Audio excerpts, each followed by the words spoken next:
Good evening, Michelle. Well, it is an incredibly sombre and reflective scene here today. They are just going through the sermon. People are going and collecting communion inside at the moment. A priest called Jeff Woolner is leading the ceremony. I'll just take you through what's happening at the moment. There are about probably 50 people in there. Some people are standing, some people are sitting, and there's a lot of reflection on the character of Sir David today.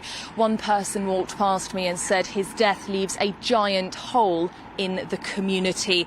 What's happening inside is there's a normal mass that's happening at the moment. There's an introduction to the event, although we are wrapping that up at the moment. There's a sermon and a blessing taking place, and as I said, people are starting in there to go and collect communion.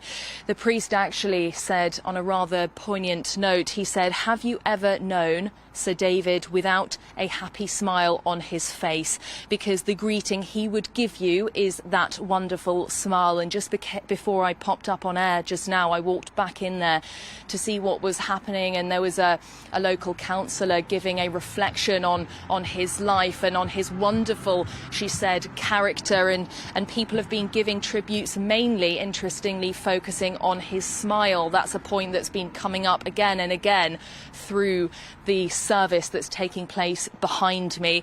But as we know, that Essex Police press conference happened not long ago, as Mark White was saying that counter-terror units are now leading the investigation into what happened. Essex Police making that confirmation of his death at about 3 p.m. this afternoon.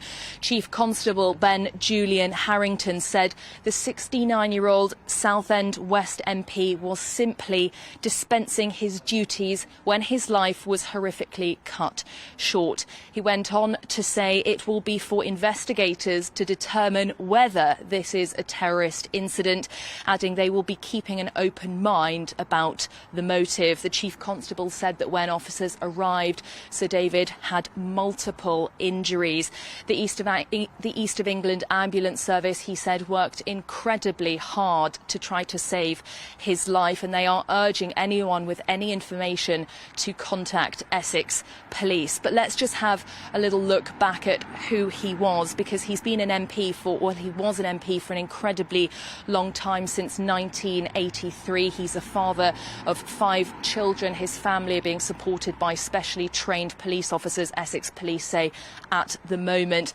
And as Mark White was saying, this is the second MP to have been killed in such circumstances in the last 5 years. It follows the murder of Jo Cox, who was stabbed in her local constituency by a far-right extremist 5 years ago in 2016. And I'll end on this, Colin and Michelle, but it was rather poignant in what they're alluding to behind me, the openness and the smile and the welcomingness of Sir David. He had actually tweeted on the 12th to advertise his constituency surgery that was happening today and how to book appointments. But of course, the tragic turn of events has happened, and questions are now, of course, being raised about the safety of MPs.